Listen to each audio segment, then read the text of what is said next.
오늘 제목은 슬픔이 춤으로, 배옷이 기쁨의 띠로입니다.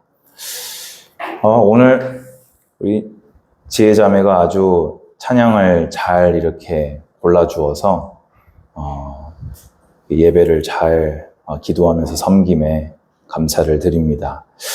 오늘 이 시편의 표제를 보면요, 다윗의 시라고 되어 있고 곧 성전 낙성가라고 되어 있습니다. 여러분, 낙성가는 언제 부르는 겁니까? 낙성식을 할 때 부르는 거겠죠? 그러면 낙성이 뭐겠습니까? 다 지어서 들어갈 때, 하나님께 그것을 바칠 때 드린 찬양이잖아요. 그러면 말이 맞아요? 안 맞아요? 이게? 안 맞죠? 이거는 다윗은 성전 완공을 결코 보지 못한 사람이지요. 그래서 이거는 이제 학자들은 이제 저희 교회 성도들이면 안티오쿠스 들어보셨지요? 안티오쿠스가 성전을 훼손한 것을 마카비 들어보셨지요? 마카비가 혁명을 일으키면서 성전을 정화하고 수리하고 나서 그때 이 시를 낭송하고 매년, 그래서 수전절을 이제 정해서 수전절마다 이 30편을 낭독했다고 합니다. 그래서 다윗이 지은 시고 그때로부터 낙성가로 불려졌을 것이다 라는 견해가 있다는 점 참고만 하시면 되겠습니다. 근데 어쨌든 30편을 우리가 쭉 다 읽어봤을 때 30편은 다윗이 자기 인생을 쭉 전체를 이렇게 회상하면서 평생에 하나님이 베푸신 그 은혜로 말미암아 드린 감사 찬송시다. 이렇게 이해하시면 되겠습니다. 오늘 그래서 예배 드리시면서 다윗의 하나님이 나의 하나님이심이 여러분에게 발견되고 또 믿어져서 참된 감사와 찬송이 여러분에게 회복되기를 주의 이름으로 축복합니다. 30편은 크게 세 덩어리의 찬양 고백으로 이루어져 있습니다. 첫 번째 찬양은요, 1절에서 3절입니다. 과거에 베푸신 구원에 대해서 감사 찬양을 올리고 있습니다. 제가 이걸 쭉 설명하면서 읽어나갈 때 여러분의 과거에 여러분을 구원하신 그 은혜를 기억하시면서 이 말씀에 아멘 화답하시기 바랍니다. 여호와여, 내가 주를 높일 것은 주께서 나를 끌어내사 내 원수로 하여금 나로 말미암아 기뻐하지 못하게 하심이니이다. 아멘. 다윗은 평생에 원수와 대적들에게 쫓기며 도망하는 삶을 살았습니다. 그런데 단 한 번도 결국에 원수의 이에 씹힌 적이 없습니다. 왜 그럴까요? 하나님께서 다윗을 끌어내어서 원수로 하여금 기뻐하지 못하도록 다윗의 패배와 자신들의 승리로 개가를 부르지 못하게 하나님이 그의 평생에 그를 구원하셨기 때문입니다. 여러분, 여러분의 평생에 여러분의 원수 사탄이 여러분으로 인해서 노래를 부르지 못하도록 예수께서 여러분을 지키시고 인도해 오셨습니다. 여호와 내 하나님이여, 내가 주께 부르짖음에 나를 고치셨나이다.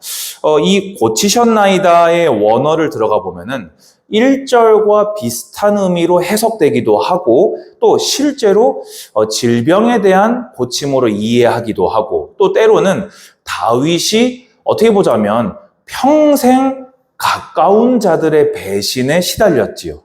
그리고 자신의 심각한 죄악과 실수로 인해서 끔찍한 결과물들, 물론 그것이 선하신 하나님의 공의의 결과였지만 다윗이 굉장히 개인으로 감당하기에는 큰 스트레스들이 많았을 것이다 라고 추측하는 학자들이 있습니다. 그럼 어쨌든 간에 1절과 비슷한 의미로 평생에 하나님이 도우시고 구원하셨다는 의미로 받을 수도 있고요. 또 나의 육체적인 아픔이나 나의 어떤 정신적인 모든 고통에서 주님이 나를 고쳐주심에 감사하는 것입니다. 하나님은 여러분을 고치시는 분이십니다. 여러분을 고쳐 오셨고 지금도 고치고 계시고 앞으로도 여러분을 치료하시는 분은 여호와 하나님이십니다. 여호와여 주께서 내 영혼을 스올에서 끌어내어 나를 살리사 무덤으로 내려가지 아니하게 하셨나이다 라고 되어 있습니다. 여기서 보면은 가운데에 나를 살리사라고 되어 있어요. 여기서 살리다 이 말은 새로운 생명의 잉태가 아니라 거의 죽은 것의 소생을 의미합니다. 다윗은 거의 죽은 자가 된 것이 그 일생에 한두 번이 아니었어요. 근데 거의 죽은 것 같았던 다윗을 매번, 그러니까 다윗이 지금 표현을 뭐라고 합니까? 스올에 내려간 거를 자기를 끌어올렸다고 되어 있습니다. 그래서 죽은 것 같다. 아, 정말 이제는 끝이 났구나. 아, 이제는 진짜 내가 어떻게 해볼 수가 없구나 하는 상황에서 하나님은 계속해서 다윗을 건지사 그를 이 찬송하는 자리까지 데려오셨다는 것입니다. 여러분, 기가 막힌 수렁에 빠져보신 경험이 있으십니까? 사실은 없기를 바랍니다. 그런데 없을 것입니다. 지금까지 없었다면 주님의 은혜에 감사하십시오. 앞으로 혹 수렁을 만나신다면 그때 기억하십시오. 반드시 주님이 나를 건지실 것이다.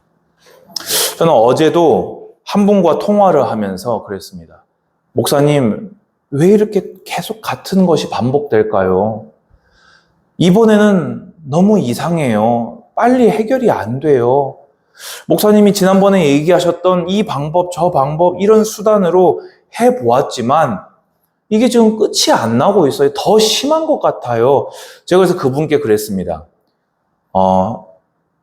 지금까지 이 시간들을 다 통과하시지 않았습니까? 지금 당신께서 그 능력이 있어서 그걸 통과해 오신 거였습니까? 아니지 않았습니까? 그때도 다 죽겠다 했던 순간이었지만 주님께서 다 건져 올리시고 주님을 기다릴 때 반드시 나타나셔서 새 힘 주시지 않았습니까? 이번에도 반드시 그럴 것입니다. 아멘 하시기 바랍니다. 첫 번째 찬양은 그래서 뭡니까? 지금까지 걸어온 모든 길이 하나님의 은혜와 살게 하심이었다는 것입니다. 여러분, 이게요, 발견되시고 인정되십니까? 이게 발견되시고 인정되셔야 돼요. 내가 지금껏 걸어온 이 모든 것, 내 안에 구성된 이 모든 것, 내가 나에게 괜찮다, 선하다, 안전하다 여기는 모든 것이 하나님의 은혜입니다. 두 번째 찬양을 드립니다. 4절, 5절인데요. 이제 다윗이 자기 자신의 찬양으로 안 되는 거예요. 나 혼자 찬양으로는 이게 성이 안 차는 거죠. 그래서 뭐라고 하냐? 주의 성도들아, 오늘 제자교회 청년들아, 이 온라인으로 예배드리는 모든 성도들아, 여호와를 찬송하며 그의 거룩함을 기억하며 감사하라. 여러분, 여호와를 찬양하십시오. 주님은 적어도 여러분에게는 찬양받으시기 합당하십니다. 주를 인정하지 않고 믿지 않는 불신자들은 모르겠어요. 그건 그들이 하나님을 믿지 않는 것이니까요. 그런데 적어도 여러분에게는 찬양받기에 합당하시지 않습니까? 이 구원이 여러분의 구원 아니었습니까? 그리고 그의 거룩하심을 기억하십시오. 하나님은 인생 같지 않으셨습니다. 여러분, 저는요, 하나님께 참 감사한 것이 많지만은요, 참 감사한 것이 하나님의 신실하심이에요. 하나님은 다르셨어요. 사람은요, 저는 좀 이렇게 여러분이 저를 어떻게 보실지 모르겠습니다만은 저는 좀 이렇게 순진한 구석이 있거든요. 얘기를 하잖아요. 그러면 그런 줄 알아요. 여러분이 저한테 뭘 얘기를 하잖아요. 그럼 저는 그렇구나 하고 받아요. 그런데요, 나중 가보면요, 제일 가까운 사람이 비밀이라면서 도와달라면서 얘기를 하길래 지지를 해주었는데 다 사실을 알고 있고 나 혼자서 바보같이 편을 든 적도 있었어요. 어떨 때는 너무나 친근하고 너무나 가깝게 지지해주면서 다가왔어요. 그리고 저도 같은 마음으로 대했어요. 알고 보니까 내게 있는 것을 빼앗아 가려고 접근한 거였어요. 마음을 트고 마음을 맡기고 함께 하면서 나에게 있는 약한 부분들, 기도의 제목들을 알렸을 때 그것이 나를 맞추는 화살로 돌아온 적들이 있었어요. 왜 그럴까요? 사람은요, 다 자기 중심적이기 때문입니다. 입장이 다르기 때문이에요. 여러분과 저 한 공간에 있지만요, 저는 목사의 입장에서 청년부를 대하고요, 여러분은 청년으로서 청년부를 대합니다. 이게 입장이에요. 누가 잘했다, 나쁘다, 유리하다, 불리하다가 아니고요, 그게 입장입니다. 그런데요, 하나님은요, 다르셨어요. 거룩하십니다. 격이 다르시고요, 존재가 다르셔서 내가 언제든 내 모든 걸 맡길 수 있었고 내 모든 걸 아뢰일 수 있었고 항상 끝까지 변하지 아니하시고 내 편을 들어주고 계세요. 기억하십시오.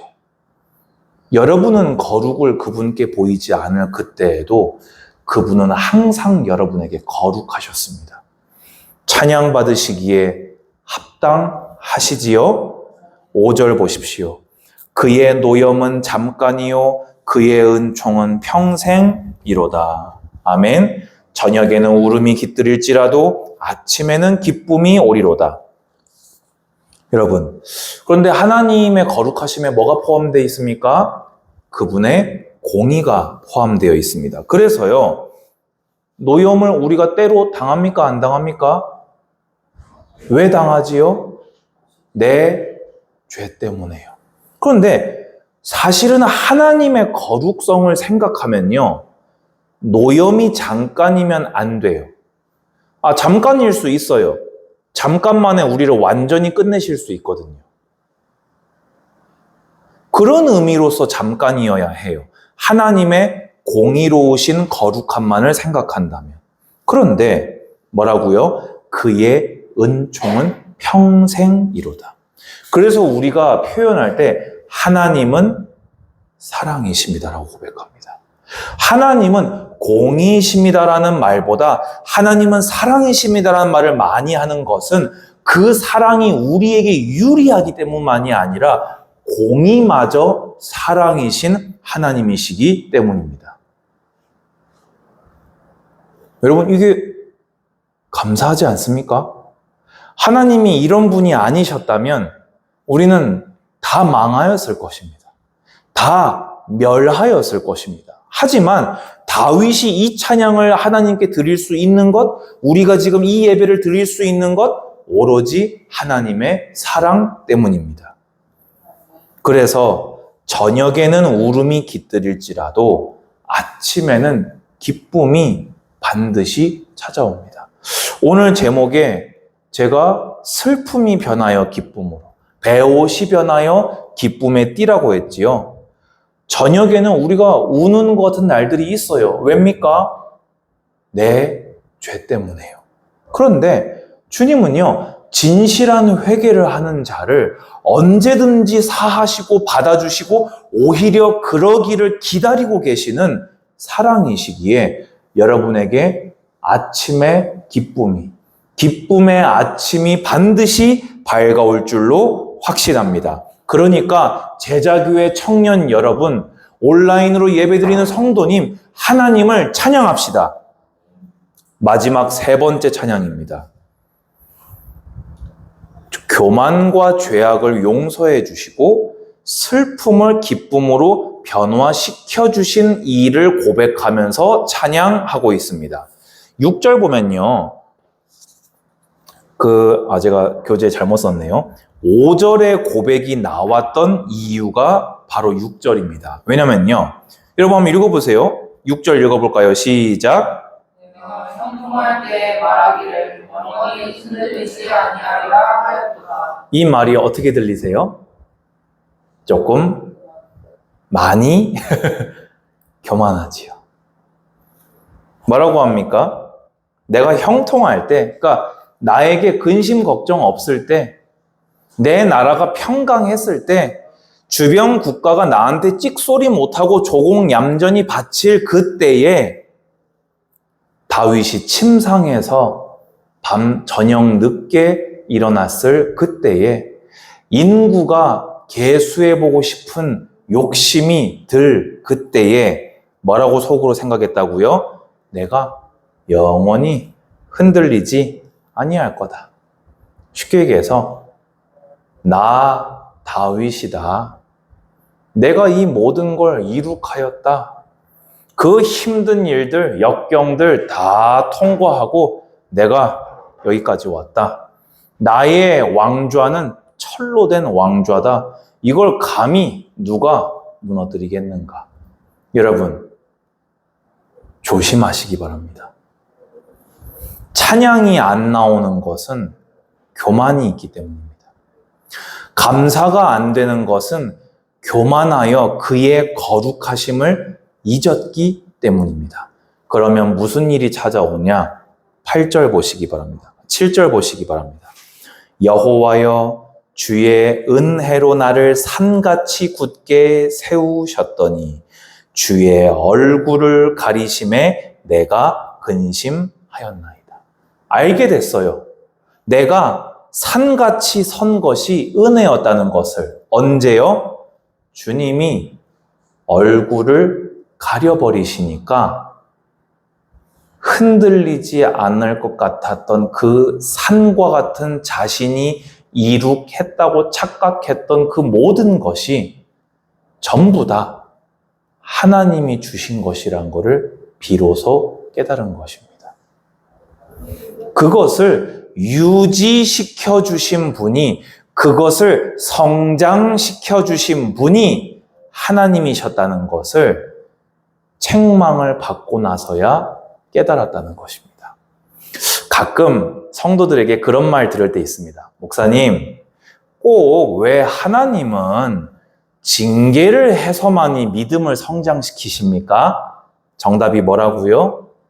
우리가 좋게만 해주시면 검은 머리 짐승짓을 이렇게 하거든요. 다윗이에요, 여러분. 막 지나가는 믿음 이상한 뒹구는 그런 애 아니고요. 다윗이라니까요. 근데 그 다윗이 뭐라고 했다고요? 이거 내가 다 했다. 이 산과 같은 예루살렘, 이 산과 같은 이스라엘, 이 이스라엘의 왕이 나 다윗이다 라고 다윗이 말했다고요. 그러면 주님은 어떻게 하시는 게 사랑이라고요? 얼굴을 가려버리십니다. 그러면 그동안 베풀어졌던 은혜가 일시적으로 중단되고 아무것도 아닌 내가 오히려 가만히도 못 있고 마이너스만 까먹는 나를 발견하게 된다는 것입니다. 여러분, 하나님의 사랑에 감사하십시오. 어려움 당할 때 낮아지심에 감사하십시오. 더 낭떠러지로 떨어지지 아니하고 지금 은혜로 가볍게 부르심에 감사하시기 바랍니다. 그래서 다윗이 어떻게 합니까? 여호와여 내가 주께 부르짖고 여호와께 간구하기를 내가 무덤에 내려갈 때 내 피가 무슨 유익이 있으리요 진토가 어떻게 주를 찬송하며 주의 진리를 선포하리까 여호와여 들으시고 내게 은혜를 베푸소서 여호와여 나를 돕는 자가 되소서 하였나이다. 다윗이 할 수 있는 말은 뭐밖에 없었어요? 살려주세요. 봐주세요. 용서해 주세요. 근데 지금 자기가 용서받을 만한 근거를 제시한 게 있습니까? 없습니까? 없어요. 이 모든 게 하나님의 은혜였는데 자기가 까분 거잖아요. 그러면 모든 게 은혜였기 때문에 내세울 의가 있습니까? 없습니까? 없는 거예요. 근데 다윗은요, 부르짖을 수 있었어요. 왜입니까? 하나님이 사랑이시라는 것을 믿었기 때문입니다. 여러분, 혹 교만하였다가 하나님의 얼굴이 끊어졌을 때 당황하지 마십시오. 낙심하지 마십시오. 좌절하지 마십시오. 왜입니까? 예수님이 그리스도이신 것을 믿고 그분의 보좌 앞으로 나아가십시오. 주님은 오히려 그것을 기다리시는 겁니다. 내가 이렇게까지 했는데 용서하실까? 아니요. 그것을 기다리셔서 징계하신 겁니다. 그것을 바라셔서 진실한 회개와 여러분의 돌이킴과 변화를 바라시고 내린 징계셨으니 의심하지 마시고 용서하시는 예수 그리스도께 나아가십시오. 그때 뭐가 나옵니까? 주께서 나의 슬픔이 변하여 내게 춤이 되게 하시며 나의 베옷을 벗기고 기쁨으로 띠우셨나이다. 아멘. 여러분, 제가 지난주에 설명드렸죠. 구원의 기쁨이 왜 나옵니까? 내가 하나님 볼 때 반역자였다니까요. 내가 당한 어려움도 어려움인데 내가 진짜 하나님 앞에 죄인으로 발견된 겸손한 자에게 가장 큰 문제는 뭐냐면요. 하나님과 내가 단절됐다는 거예요. 내 죄 때문에 내가 하나님의 반역자가 되고 하나님의 진노의 대상으로 전락된 게 가장 큰 슬픔이에요. 그런데 주님이 그것을 선언해 버리셨어요. 네가 의롭다. 칭의. 내게 의가 없는데 예수 그리스도의 공로로 인해서 대속하사 너는 내가 볼 때 의롭다. 누가 뭐라고 하여도 너는 내 앞에 의로운 자다. 이게 베옷이 변한 기쁨이요. 슬픔이 변한 춤인 줄 믿으시기 바랍니다. 그리고 구체적으로 삶을 살아내야 되는 여러분에게 가리었던 얼굴을 비추사 이전보다 더 회복시켜 주심을 믿으시기 바랍니다. 왜입니까? 잘못한 주제에 용서받았으면 그걸로 땡큐 해야지 이전보다 더 나은 걸 왜 바랍니까? 약속하셨잖아요. 주님은 그만큼 죄인의 회개를 기뻐하십니다. 마지막 절입니다. 이는 잠잠하지 아니하고 내 영광으로 주를 찬송하게 하심이니 여호와 나의 하나님이여 내가 주께 영원히 감사하리이다. 여러분, 주님이 이렇게 하신 목적이 뭐라고요? 여러분 입에서 끊어지지 않는 찬송을 받으시려고. 여러분, 뭐 구하십니까? 뭐 찾고 두드리십니까? 하나님이 결국에 여러분에게 바라는 것은 여러분이 사는 날 동안에 잠잠하지 아니하고 여호와의 높으심을 자랑하며 사는 것. 아멘 하시기 바랍니다. 그러니까 다윗에게 이제 남은 게 뭐밖에 없어요. 내가 주께 영원히 감사하리이다. 아멘. 결론입니다. 여러분, 태생이 죄인인 나는, 살면서 범죄하는 나는 하나님 앞에 안 돼요. 성경을 보면서 하나님의 정죄를 인정하십시오. 하나님의 정죄로 인한 결과물을 인정하고 받아들이십시오. 내 인생의 실존을, 나의 죄인된 현 위치를 발견하십시오. 그렇지 않으면 죄송합니다. 주님의 얼굴을 가리심을 겪게 될 것입니다. 목사가 좋은 말만 하고 싶지만 목사는 좋은 말 하는 사람이 아니라 성경을 그대로 전하는 자입니다. 다윗이 이것을 인정하지 않았을 때, 모든 것이 하나님의 은혜임을 잊었을 때, 하나님 외에 단독으로 나 홀로 괜찮다 여겼을 그때 주님은 얼굴을 가리우셨습니다. 그러면 어떻게 해야 된다는 얘기입니까? 여러분, 이 12절짜리 짧은 시에요. 원어 기준이긴 합니다. 여호와라는 그 외침이 12번 들어가고요. 주라고 부르는 것이 13번 들어가고요. 내 하나님이 2번이 들어갑니다. 그럼 몇 번이에요? 27번이요. 한 절 안에 2번 이상이 하나님을 향한 부름과 고백이 들어가 있다는 겁니다. 그러면 뭔 말이에요? 다윗이 이 시편 30편을 통해 하고 싶은 말이 뭐예요? 내 모든 인생은 오직 하나님의 은혜다. 성경을 통해 하나님의 정죄를 인정할 때 하나님의 유일하신 구원인 오직 예수 신앙이 나에게 확립되게 됩니다. 마지막입니다. 혹 오늘 30편대로 원수에게 어려움 당한 분 있습니까? 육체와 마음의 질병 가운데 있는 분 있습니까? 죽음 같은 고통 가운데 있는 분 있습니까? 슬픔 가운데 있는 분 있습니까? 베옷을 입고 있는 분이 있습니까? 기쁨으로, 춤으로, 찬송으로 바꾸시는 예수 그리스도를 바라보시기 바랍니다. 그래서 오늘 제가 이 찬양을 딱 성공한 걸 봤을 때, 이 지혜가 요즘 기도를 많이 하는구나. 우리 일단 기도하고 우리 찬양 드리도록 하겠습니다. 기도합니다. 주님 아버지 감사합니다. 모든 영광, 존귀, 찬양을 홀로 받아 주시옵소서. 성경을 볼 때 우리의 마음이 주 앞에 낮아지고 겸손하여져서 철저한 절망 가운데, 또 성경을 볼 때 유일한 해답, 예수 그리스도, 아니 오직 예수 그리스도의 신앙으로 확립되고 영원한 찬송으로 주와 동행하게 하옵소서. 예수님의 이름으로 기도드리옵나이다. 아멘.